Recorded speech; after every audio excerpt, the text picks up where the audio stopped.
पश्चिम बंगाल में दोस्तों शुभेंदु अधिकारी ने सीएम पद की शपथ तो ले ली है, लेकिन आज जो मैं आपको बताने वाला हूं इसको ध्यान से सुनिए। हम और आप जितना सोच रहे हैं कि पश्चिम बंगाल की राजनीति आसान है, जिस तरह से यूपी में कार्रवाई हुआ उसी तरह से कार्रवाई होकर सब कुछ शांत हो जाएगा, लेकिन ऐसा कुछ नहीं है। पश्चिम बंगाल की पॉलिटिक्स और हमारे देश के दूसरे राज्यों की पॉलिटिक्स टोटली डिफरेंट है। क्या आपने कभी सोचा है कि पश्चिम बंगाल में तीन ही पार्टी का सरकार आज़ादी के बाद क्यों रह पाया और 20 साल 25 साल 34 साल तक शासन किया तीन ही पार्टी ने? ऐसा क्यों हुआ? आइए समझते हैं इसको। 1947 के बाद जैसे देश आज़ाद हुआ वहाँ पर कांग्रेस की सरकार बनी। कांग्रेस दोस्तों लगभग वहाँ पर 20 साल तक शासन किया, 1977 तक। उसके बाद सीपीएमआई जो वहाँ की लेफ्टिस्ट पार्टी थी, उन्होंने कैडर बेस्ड सिस्टम चालू कर दिया, यानी ग्राउंड लेवल पर बूथ लेवल पर वर्कर बनाना चालू कर दिया और वही डिसाइड करते थे कि चुनाव में किस तरह से रिजल्ट आएगा। और इसीलिए कांग्रेस को 1977 में हराकर सीपीएमआई की वहाँ पर सरकार बनी। इतना स्ट्रॉन्ग कैडर बेस्ड सिस्टम वहाँ पर बना लिया था कि 34 साल तक शासन किया।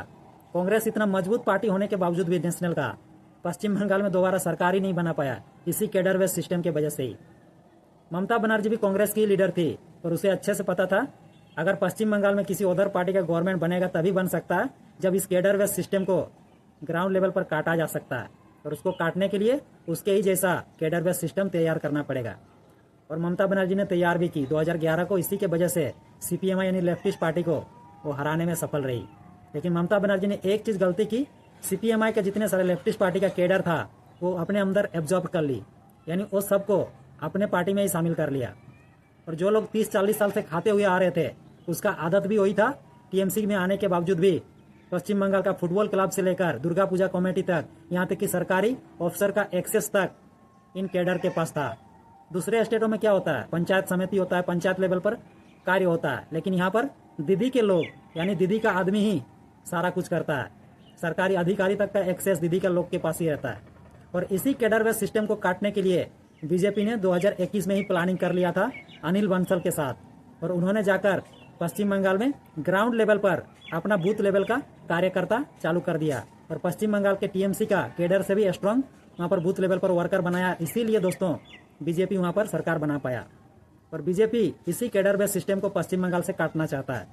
और अभी आप ही मुझे बताइए, अगर जो लोग 40-50 साल से फेरी फोकट का खाते हुए आ रहे हैं उनको अगर बीजेपी में लोग शामिल नहीं करेंगे तो क्या होगा? दंगा फसाद होगा, लूट मार होगा, सारे चीज़ वहाँ पर देखने को मिलेगा।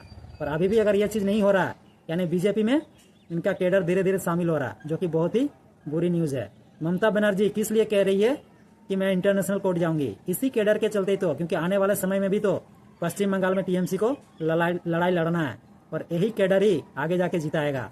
अगर आज ही वो कह दे कि सच में इलेक्शन फेयर तरीके से हुआ था, मैं हारी हूँ, तो कैडर सब टूट जाएगा और आने वाले इलेक्शन में इतना स्ट्रॉन्ग कैडर खड़ा करना बहुत ही मुश्किल होगा, क्योंकि 32 लाख के मार्जिन से ही ममता बनर्जी हारी है। अभी भी देखा जाए तो सेकंड स्ट्रॉन्गेस्ट पार्टी है। तो आज दोस्तों आपको सारा ही चीज़ डिटेल्स में समझ में आ गया होगा। मिलते हैं नेक्स्ट वीडियो में, तब तक के लिए टेक केयर।